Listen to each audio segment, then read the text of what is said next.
information. It's a lot that goes into the case and everything. But when y'all was explaining, how can, a 17-year-old, how can a 17-year-old versus a 28-year-old, how can that be, defending yourself? Because I don't see that, happening. And how was he defending himself? Why would you shoot another person? A 17-year-old? I mean, be for real. Right. Also, did any of the shows that you all listened to, did they inspire you in any way, or was it just something that entertained you, being listeners of this show? Was it inspirational or entertaining? Inspirational? I would definitely say inspirational, because this season, like you were talking about before, it hit home with a lot of controversies. It wasn't just like hair and makeup. I mean, not that that's all you do it. Right. But it was, a 17-year-old boy died, got shot. And then Whitney Houston, she died. And then there was plenty of others that died around, that same time too. It's just like, it was more controversy than it was, just regular everyday stuff. Good controversy or bad controversy? I don't think you handled it bad. I think everybody handled it well. I think, you stated your opinion. It wasn't, it wasn't like, well, this is how it is and everybody's got to believe me type of thing. Everybody just said what they thought about it. And I think that's good for a college too, to do that, because, everybody's thinking about it, but nobody talks about it. Right. It was good. What about you, Mr. Rudolph? Was it listening to the show? Is this inspirational or is it entertaining? It's inspirational. Knowing that I only listen to one show, I ain't got too many ways to say it. Quit laughing, James. I ain't paying attention to James. It's okay. He fine. I can just hear like the other listeners that come, because the other listeners do come and inform me about the radio show, because I do promote just a little bit. They think it's inspiring because someone has to talk about it. No one should be quiet. Someone should always speak about something that nobody wants to speak about. That what makes it very inspirational to a lot of folks. That's good. What about you, Mr. Parker? I feel like it's kind of both. I feel like it depends on what the topic is. It can be inspirational or it can be, what was the other one? Entertaining. Yeah, entertaining. Yes. It can be either or. But I'm gonna go back to the Trayvon Martin case, because I really wasn't into it before I listened to the show. I heard about it and I Googled to see what it was, but I really wasn't that into it. When I heard the show and I heard the facts and what was going on, I really got into it and really, inspired me to get more involved with the case and everything. I guess it can be entertaining with I guess when y'all did the hair thing. I don't know. I didn't listen to that one, but it sounds like it could have been entertaining. It could even inspire somebody to go natural. Who knows? But hey, so I feel like it can be. People. Yeah, a lot of people are going natural. Yeah. We got one next to me. But I think it can be either or. Being listeners of the show, was there any point during the season that you felt that something was too taboo, too out there to talk about, that maybe we may have crossed the line as far as subjects to cover? I would say no, Ed, because I'm a communication major and I pretty much talk about everything. So I think everything you did, I would have done the same thing. And what about you, James and Aaron Rudolph? What do you all feel about that? And be honest. I'm serious. I really want to know. Honestly, you handle everything where it needed to be handled. Nobody had grudges. Everybody was just equal playing field. Even though you might step on a couple toes, but it's just an opinion. People have to learn how to take opinions the way you should take them. Like some people, like James Parker. But we ain't gonna go with that. There's this tension between the two of you. No, we just had history together. We just playing around all not the like that, bro. Not like that. Don't. Hey. No, we cool. Yeah, and here's Pamela Horton sitting in the middle. Did James, was there any point that you felt that the show was too out there? Excuse me, that there were some topics we may have covered that were too out there, or that we just did not even need to touch? Not really. I think you handled all of them well. But there was one when I was scrolling through my Facebook news feed when you was talking about the Muslim topic, and then I was like, wow, he's going to the religion, because religion is such a touchy topic. It is. And then I was like, but from the views and from what I heard, I feel like I heard that you handled it well. So But I feel like that would have been a touchy one. But from what I heard, you handled it well. And you know, that is one thing that I do try as a broadcaster. I try my best to handle these shows well, because if one thing is said out of the way, if one thing, what'd you say, Miss Pimp? Right, this show will never hear the end of it. The late night will get real. It will get real. And you know, that's why I stay prayed up, I stay in prayer, and that's why before each and every single show, I pray with you all, my guests. I want you all to know I pray with my guests before they come onto the show. I have to. I must, because if I don't, things get all out of whack.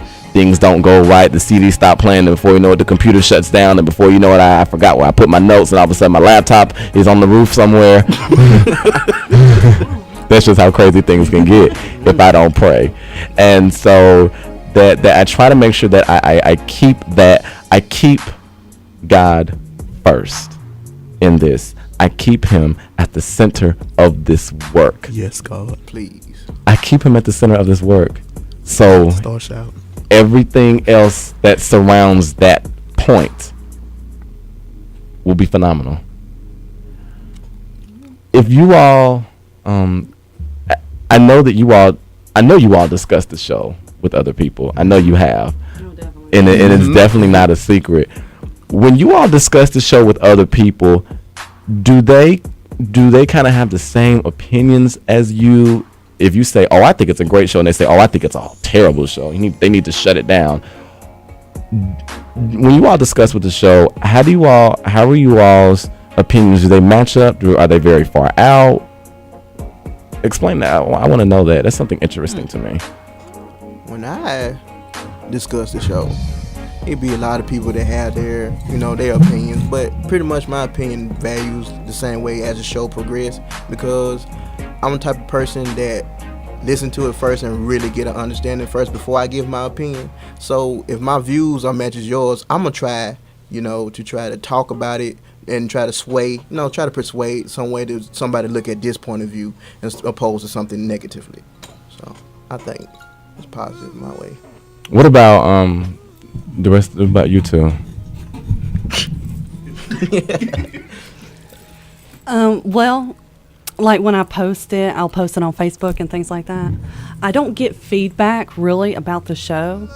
I get feedback on you personally, because a lot of people I know you, and they think you're a sweetheart. They love you to death. And as far as like topics and all that go, you've handled it well. So nobody's ever complained about anything like that, to me.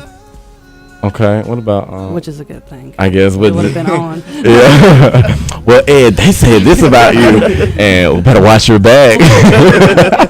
Don't go in those dark alleyways. What about you, James L. Parker? When you discuss, and I know when you discuss the show with other people, do you all's opinions kind of match up? Are they sway, very differently? Your ways to the left, their way to the right. The people who I've talked to, their opinions kind of matched up. They felt like it was a great show. They felt like the topics went well. They feel like everything played out smoothly. And I'm kind of like Aaron in kind of way. I feel like, I got to listen to it a couple of times to form my opinion on it. But kind of when I first listened to something or whatever, like if I heard the first time I heard the show, it's kind of going to set the tone for the rest of the shows. Like if the first one was whack, then I'm like everything else is going to be whack. And I'm not going to want to listen to it or whatever. But since the first one, it was all of them are interesting, it makes you want to keep listening, and it gets better and gets better and gets better. So that's good. That's good. And and when you mentioned that, when you said that, you want to make sure you set the tone, especially for our season 2 premiere, I wanted to make sure that tone could be set. I wanted to make sure that when we did that hazing show, I said, I think people are going to want to tune in for the rest of the season if we do this show. So not only was it for inspirational and educational purposes, it was kind of like for business purposes as well. I knew that if we started off season 2, we kicked off season 2 with the show on hazing, then the rest of the season was like, whoa, big question mark. What's next? What's next? And I think you all as listeners, did you all, was that question mark kind of popping up in your head like, what's he going to talk about next Friday? You did get bigger. Yeah, and I think the topics got bigger and bigger and heavier and heavier and heavier. Let me ask you this. I know some people say that, you know, they were not necessarily scared for me or for the show, but that they were just like, Ed, are you sure you all want to talk about that? Are you sure that, are you sure that's an area you want to touch? And don't get me wrong, I've had those same thoughts too. Is this an area that I want to touch? Did any of y'all as listeners, did you all fear for the show's reputation, or did you all possibly, did you all think, oh no, that's not gonna go too well, or did you all think, oh, they're gonna knock it out of the park? And did you? I thought you'd knock it out of the park, which I already kind of knew that anyway because of your other shows. But as far as like worried about you going to your car and things like that, I wouldn't.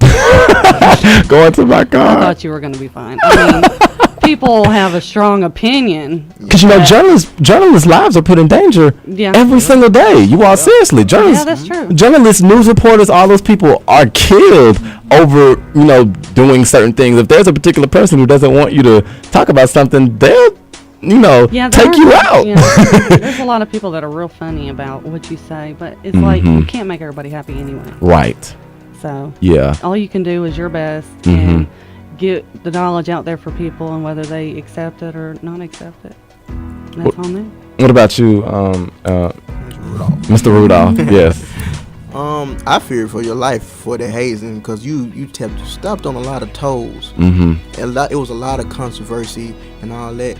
But I had a feeling personally, I know you personally, so I know how your work ethic is. So I knew you was going to knock it out of the park. But I just wanted to see how many listeners was going to really take this to heart.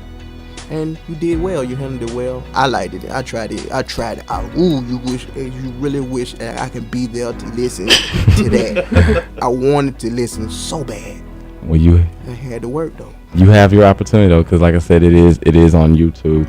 And all of the shows from this season are on YouTube. Which I'm very glad you did that too. Say that again. I like that you do that. Yes, put them for available listening. Yes, we had to, and that increases listenership. So if you can't, you don't want to stay up on Friday nights. If you don't want to stay up on Friday nights, listening, up until 1:00 in the morning, you can listen to it on YouTube later. Out there in the streets, because like I told you earlier. As I said earlier, I have a very small, group of friends. I don't really, you don't see Ed Moore everywhere with everybody. I just don't have the time to do that. Out there in the streets, what is the air for this show like? Do you kind of notice people kind of leaning towards a good end, a bad end? Do you notice people, possibly being apprehensive about listening to the show, or more, do you notice them being more pessimistic or optimistic? I'm curious, what's the air out there in the streets like for this show, for Late Night with Ed Moore III? I guess it's me, Ed. I guess it's you. Most of the people I know, I don't hang around with a whole lot of group either. But the ones that I do, we're all together in this one building, in communications. Everybody likes you. But again, we're all communication majors. Right. So we that's all kind of know you. That's kind of biased. Maybe that's biased. Maybe I shouldn't have said that. That's really biased. I should just give it to him. But let's just pass the mic over to James here.